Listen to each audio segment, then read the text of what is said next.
Okay guys, before we start programming in Python, there's some basic things that I want to go over. Some terminology, some terms that I'm going to use during the course. And these are fairly basic terms that you might be already familiar with. But let's quickly go over these ideas and concepts. So, so we'll just start with what is a program, what is a programmer, what is hardware, software.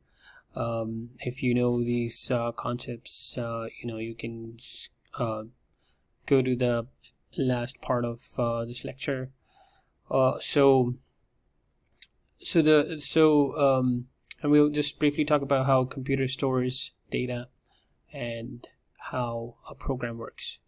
So a program is a set of instructions, right, that a computer follows, right? So when you write a program, you follow a set, an algorithm, and you write that algorithm as a set of instructions, and that's a program. And trivial things, right? A programmer is a person who designs a program using some sort of algorithm, and hardware are physical devices of the computer. Software are basically applications that control the functions in the computer, or you can sometimes control the hardware also using software, right? CPU is the central processing unit, so that's the part that actually runs the computer. And microprocessor is these are small CPUs located on small chips. Now the main memory of the computer is the storage, right? So that's where the computer stores a program when it's running, and also the data that is being used by the program is stored in the main memory. Now the random access memory is a temporary storage, the RAM as we call it, right? When you are basically, like, when you, let's say, start an application, the data related to that application is temporarily stored in that storage, and when you restart the computer, or when you turn off that, when you close that application, that data is erased, right? So that's the temporary storage of the computer. There's also secondary storage, right, that holds data for a large time, for a large amount of time, until you decide to delete it. So that's the disk drive and the flash memory.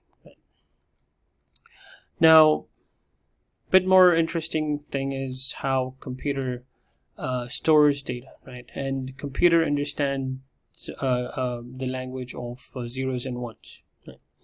So this is what we refer, this is what we call a bit, right? A bit takes the value of 0 or 1. A byte is 8 bits, right? And it's just so 8 bits or 1 byte is just enough memory to store a letter or a small number, right?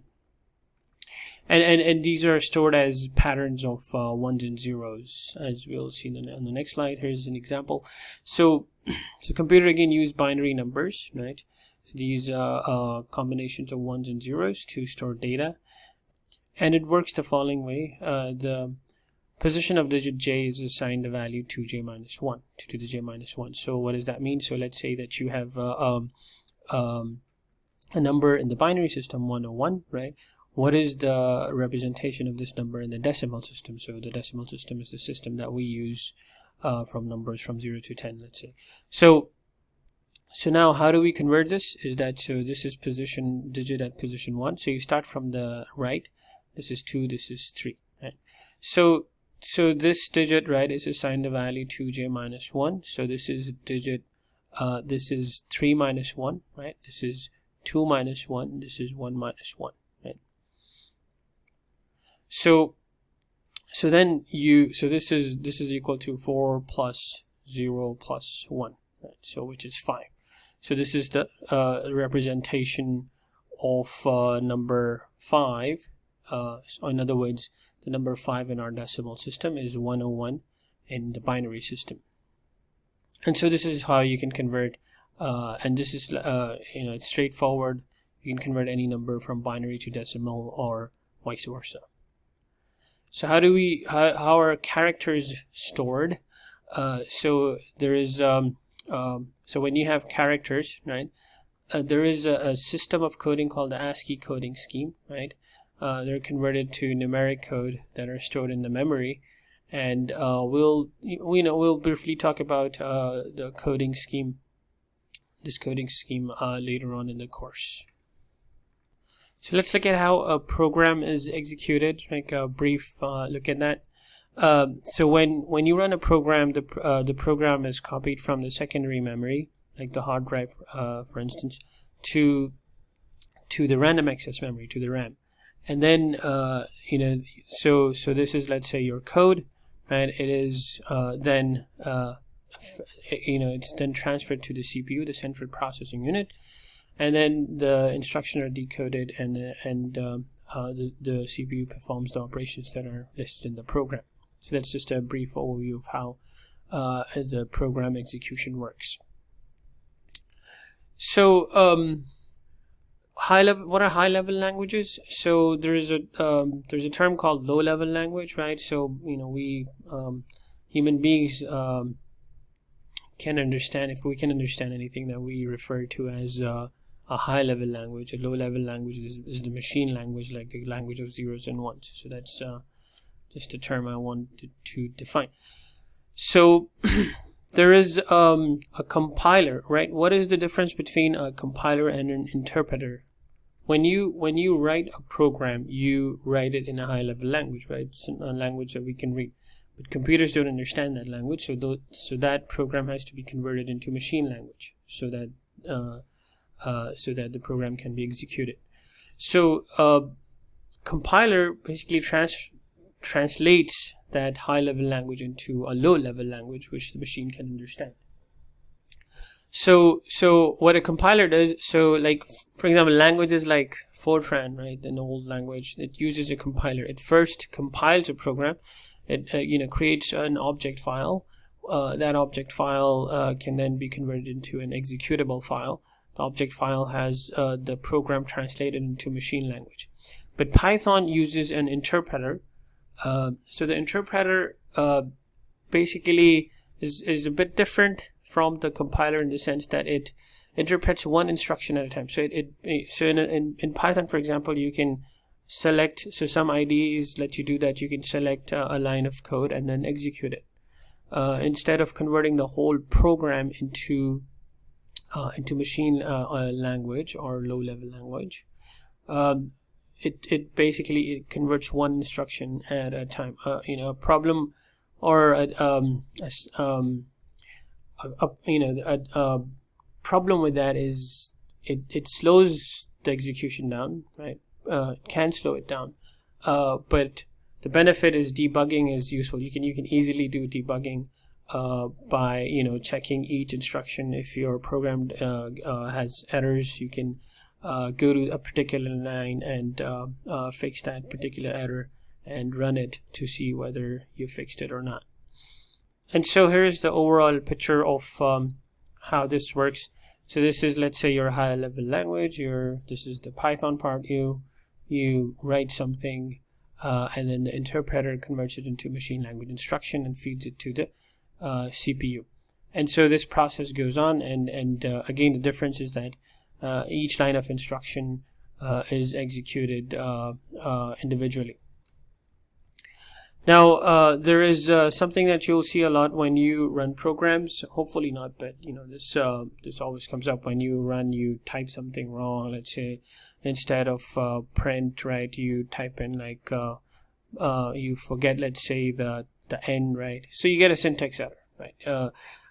Or there's a particular way of writing an if statement or a for statement, but you don't use that. You miss something like a colon, right? Or you have indentation problems. You see the syntax error, right?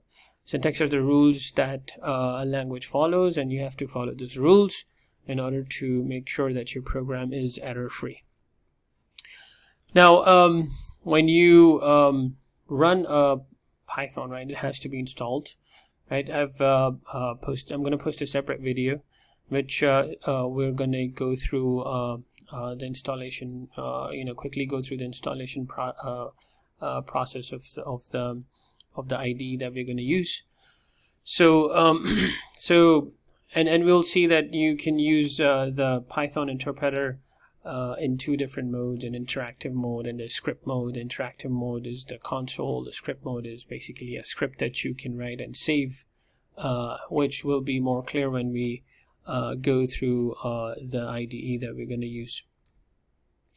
And when you write a program, you should make sure that it has the .py extension, right? Python uses the .py extension, the IDEs. So if you save a file, you make sure that it has the right the right extension, right?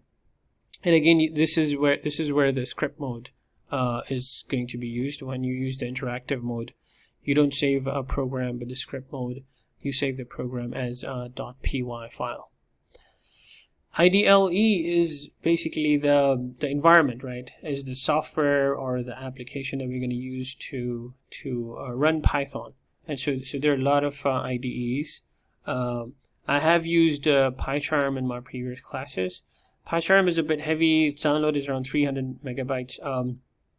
But for this class, I think it's Thonny is a better option. So again, I'm going to post a video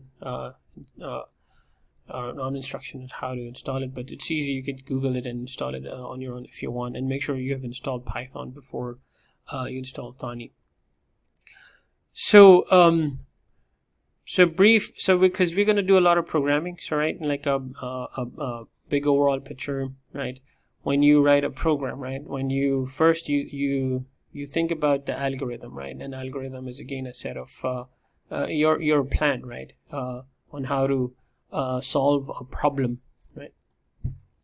Remember, the important thing in programming is that the syntax can always be learned, right? When you go for a job interview, they're never going to ask you on what they might ask you like a very basic question, how to write a for statement. They sometimes do that, but they're more interested in your analytical skills. How do you approach a problem? They're gonna, if you go to Google interviews, right, they give you a tricky program to write. So obviously, you need to know the syntax of Python to write it, but they're more interested on how you would approach that problem. How do you, what are your mathematical skills or your analytical skills, or problem-solving skills in particular. So when you write a program, you first, you design an algorithm. You think about the program, you write the code. If there are errors, you fix that. You test the program. You again check if there are any logic errors. Your logic errors mean that there might be some problem with the algorithm that you've implemented. If there is, then you go back and you redo the process.